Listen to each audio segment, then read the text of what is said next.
guys, welcome to today's video. We're going to be doing an extension with Acrygel in a nail form. I'll start by prepping my nail with the buffer, and then later on I'll use a simple base coat and cure it. I'll be right back. So now I have cured my base coat and I'll go with my nail form and start prepping this part.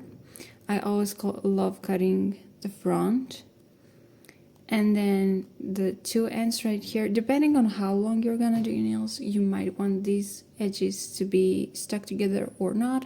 Because I'm not gonna do a super long nail, I will already stick them together, and as you can tell, I want them to be aligned. I'll stick just a little part of them, just like so, while keeping these fully open. Depending on the nails you have in front of you, you might need to cut a bit on those sides because you want a perfect fit. The better the form fits, the better your work is gonna be, okay? So I'll take this and I'll place it underneath my natural nail. As you can tell, because I'll do like a really high arch, I want my nail form to be a bit on the upper side. But if you have, like for example, my thumb, most of the times, no matter what shape I do it, I want the nail form to be like straight going out with it. Right now, because I'm not quite sure what nail shape I want to do, I have it just a tiny bit more pinched here to have a bit more arch going upwards. That's about it. So I will take again a bit of Acrygel and I'll start building the nail right here, just the extension of it. I'll start by letting this bead right in the middle of my edge, and then I'll take my brush, dip it into some liquid cleanser, okay?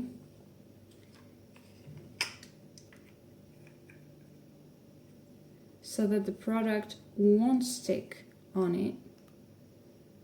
We don't want to have a sticky brush because we won't be able to move around the bead. And I'm trying to cover up my edges. We don't want them to be uncovered. Okay.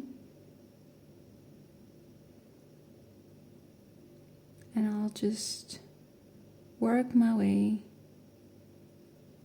Light pressure, don't do too much. Okay. I'll do a square right now, but I'm not quite sure if I'll keep it square. I might file it into another shape later on. We shall see. I might do like a tapered one. You never know.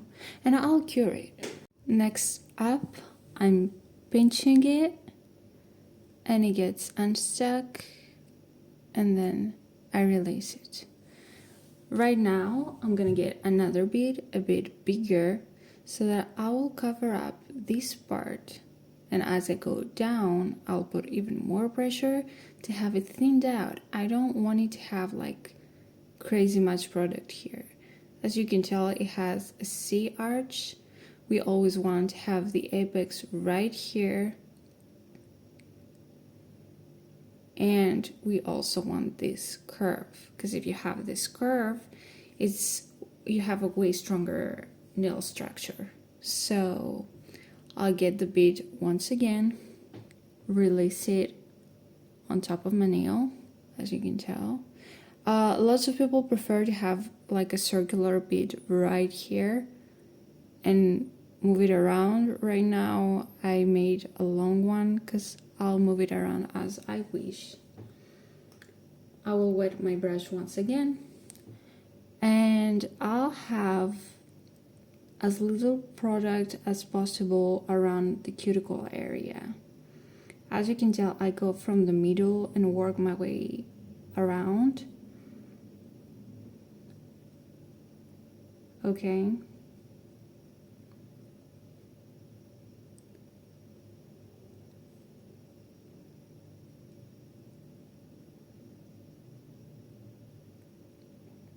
Make sure that these areas are covered really well. They get lots and lots of stress from the movements we make. So we want them to be covered really nicely.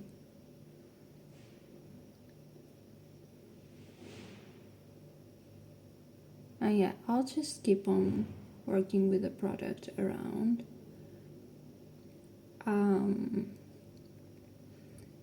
When you first start like playing with Acrygel, you may have like a bit of a trouble, but trust me, it's way easier than gel because you have as much time as you want to play around with it, and it's not gonna cure. It also doesn't run around as much as gel does, you know. And right now I'll just cure it. I cured it, I painted it, and this is the final one. As you can tell, it has an apex. It's smoother right around here, and it goes thicker and out. It has the C curve that we talked about. It's really important to learn how to manipulate the nail form to get the C curve. And as you can tell with my nail, it aligns really nicely. Pinching it a bit more will give you a lot of strength here. You don't want to overdo it because then these areas right here where the free edge and your natural nail connects will be more fragile. So practice makes perfect. If you have any questions, leave them down below and I will answer to them. Next video, it's gonna be other extensions. Probably I'll do like a coffin and an almond one. We shall see. And my thumb might be a stiletto. I just want to show you how to work around with gel tool. I just want to cover up anything that has to do with extensions in my videos. You can check my previous one to see how I did this one with Acrygel and dual forms. So yeah, see you in the next video. Please like, subscribe, and leave any comment down below to let me know what you want me to do in other videos of mine. Bye!